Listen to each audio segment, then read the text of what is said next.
Hello, cruel world. My name is Dr. Shaham Das. I'm a consultant forensic psychiatrist. I assess mentally disordered offenders for a living so that you don't have to. I'm also a fully qualified NHS doctor. You can call me the ominous Shahominous. Now, Ghislaine Maxwell has been sentenced to 20 years in a US prison for recruiting and trafficking teenage girls for abuse by Jeffrey Epstein and also by his high-profile network. So ahead of the Netflix documentary about her, which is just come out, called Filthyrich, let's talk about her. In this episode, I'm going to go over the background of the case and I'm going to psychoanalyze some of the personality traits from the perspective of a forensic psychiatrist such as moi.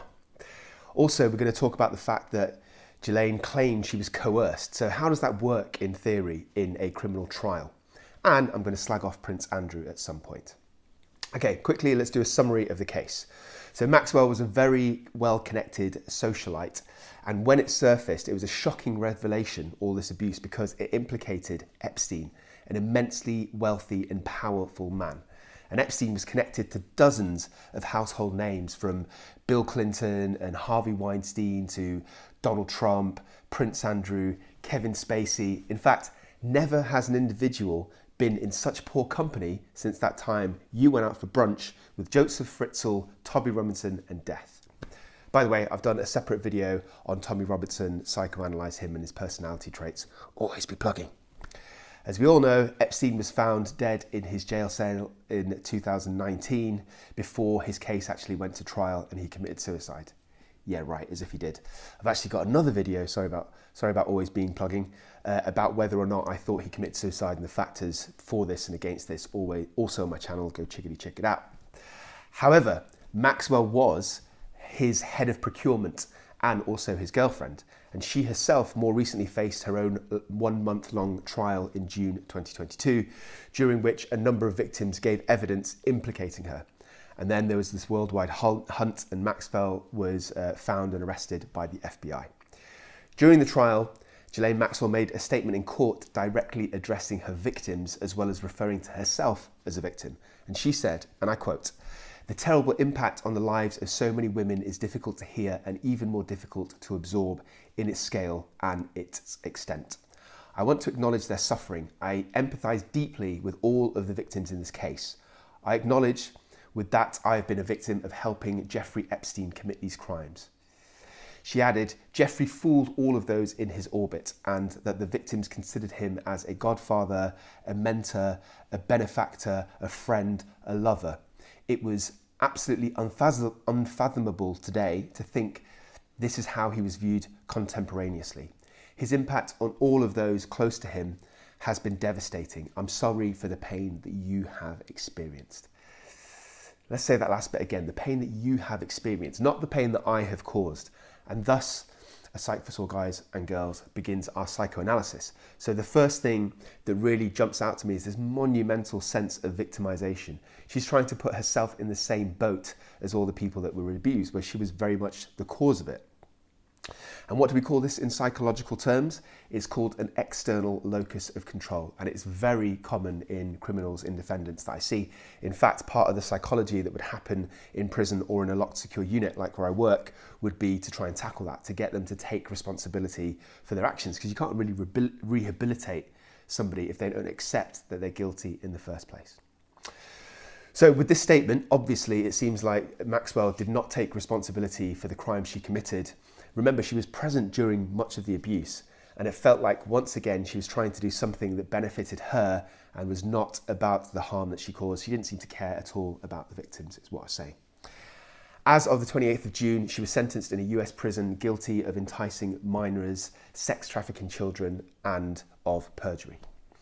Okay, I'm going to give you a very brief background of Ghislaine Maxwell. It's not really about sort of this too much, but I'm saying these things because it ties in to her personality traits, which I'll come to later. So Ghislaine was born in 1961. She was the 9th child of the media tycoon Robert Maxwell. 9th! So his sperm clearly was strong swimmers, even if he was not. Ghislaine grew up in extreme wealth. Her childhood home was a 53-room mansion in Oxfordshire, and I cannot fathom this level of decadence. I mean, my mansion only has a measly 27 rooms. Ghislaine was a student at the elite Marlborough College before studying at Oxford. She was apparently her father's favourite, and he gave her lots of jobs in his various publications, and around this time she was a fixture in the London and New York party scene in the 80s and the 90s. And then just to kind of conclude the story, in November 1991, Ghislaine's father, Robert, fell from his yacht. Now, dear viewers, a psych for all guys and girls, what was the name of his yacht? Let's see if you really know your true crime. Answers later. So he fell off the yacht. He was found drowned off the coast of the Canary Islands, although many suspected that he had actually been pushed or he jumped. Robert Maxwell had stolen an eye-watering £440 million from the Mirror Group's pension funds. Apple, rotten, tree, fall from, far, does not.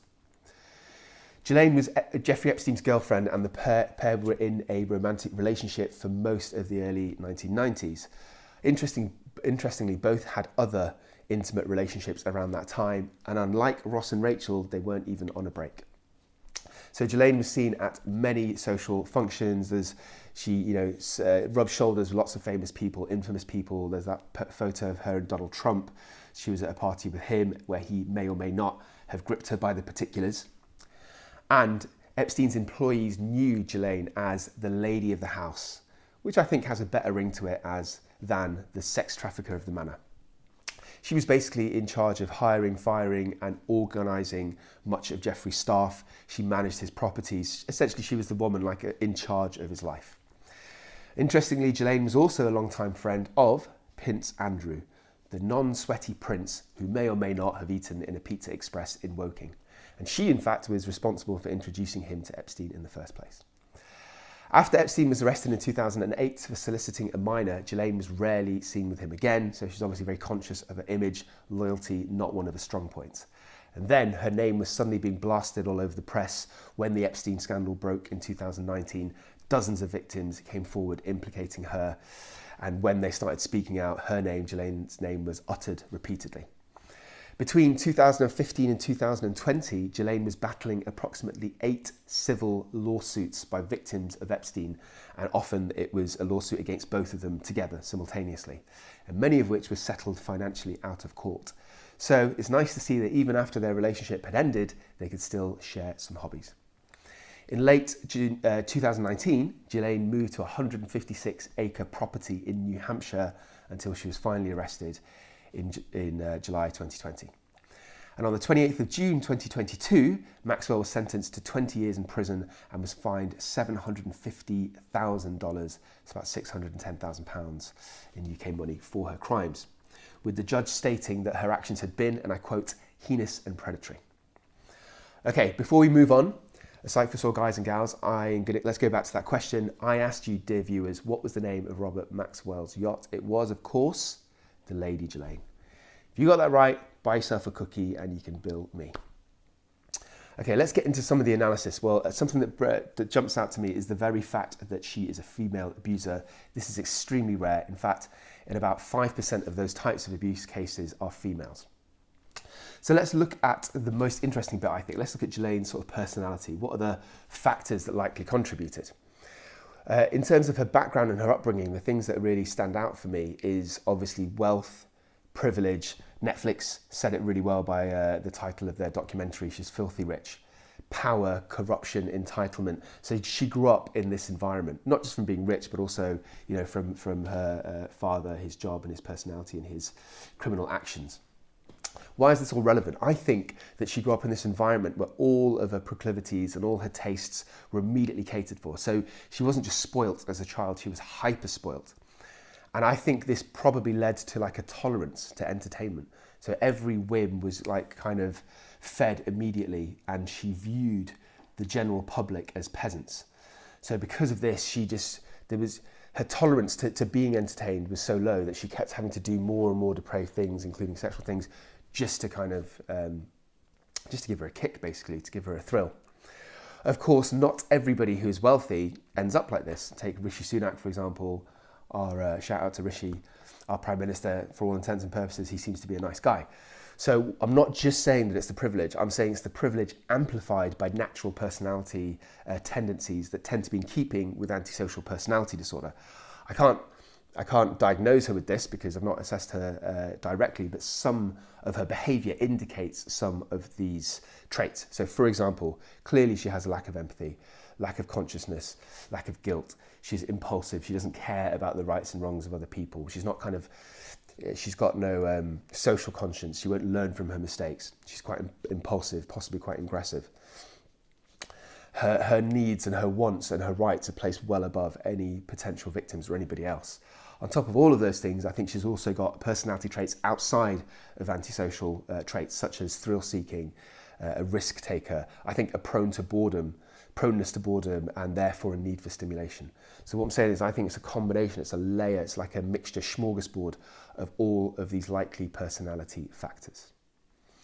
Okay, moving on. I mentioned before that she tried to use coercion as a criminal defence. She basically said, Epstein made me do it. So I'm going to tell you, using my clinical experience, what that's all about, the theory behind it. Before I do that, I'm just going to quickly introduce you to this channel. You're watching a Schmike for Small Minds. This is a smorgasbord of videos related to true crime, mental illness, and the crossover between the two. As I said before, I am a consultant forensic psychiatrist. I work in courts, in prisons and psychiatric units, and I work as an expert witness, so I give evidence in criminal trials like this. Obviously, they're usually not as high profile as this. I am your third favourite Indian, London-based, gold-tooth forensic psychiatrist on YouTube. I implore you to subscribe to this channel. Not only does it help me out immensely, but it actually gets rid of those itchy piles that you've been having recently. By the way, I won't tell anybody else about that. Okay, let's get back to the episode. So I'm going to tell you about coercion as a criminal defence because basically, Ghislaine Maxwell said, Epstein made me do it. To give you another alternative example, a very wise philosopher known as 𝐼𝐸 said, and I quote, "If I eat you like a cannibal, ain't nothing to it, gangster rap made me do it." Can that work in court? So coercion is a criminal defence, and obviously it didn't work in Ghislaine Maxwell's case, we know that, and what I'm about to tell you is UK law, so wouldn't be relevant for a trial, but I'm trying to teach you more about the principle. But the point of these YouTube channels is I want you to start thinking like a forensic psychiatrist, also to take over the world, but we'll get to that. So in the UK, duress, it's not called coercion, it's called duress. It's a defence at common law for all crimes except murder, attempted murder, and treason involving the death of a sovereign. So as part of my job, I give evidence in criminal trials, and I will look at psychiatric defences such as not guilty by reason of insanity, diminished responsibility. For all these, I need to give the court a psychiatric diagnosis, if there's one. So I look at the case papers, look at psychiatric records, assess the defendant, and decide if they've got a diagnosis. For this particular defence, duress, the question that I'm asked by the court, by the solicitors, by the Crown Prosecution Service is not about diagnosis, is this person more suggestible than the average person?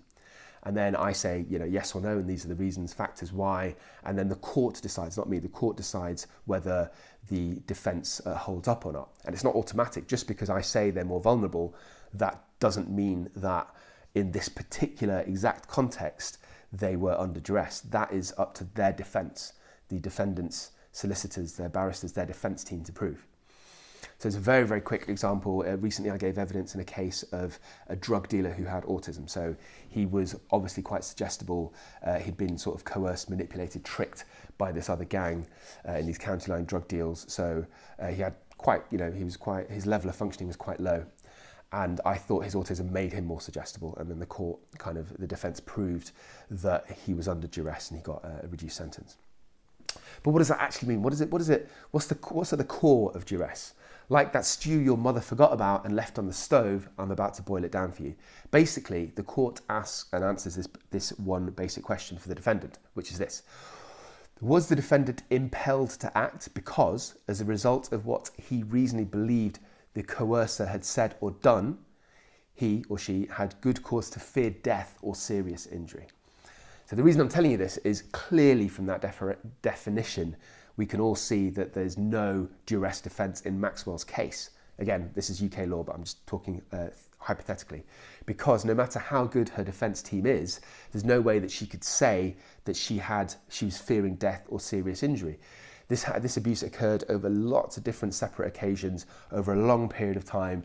Obviously, Ghislaine had freedom in between, so if she feared for her life, then she could have left at any point. Plus, she's highly functioning, she's fully independent, so there's no logical reason why she couldn't have left if she felt under duress. Hope all of that makes sense. Right, I've been rabbiting on for quite some time. To summarise this episode, we talked about the background of the case, both in terms of the legal implications, Ghislaine's relationship with Epstein, some of her own background, how it ties into her specific personality traits. I gave you a psychoanalysis from the perspective of a forensic psychiatrist. We learned about her individual personality factors and why they have led to her attitude, and broken down her defense statement. We learned that your mother makes terrible stew. We knew that she claimed that she was coerced under duress, and I told you about how that all works in theory. Okay, it's time for me to go. Buy my goddamn book. It's called In Two Minds. It's dope. Stay euthymic, but do not forget, this is really important. I love you.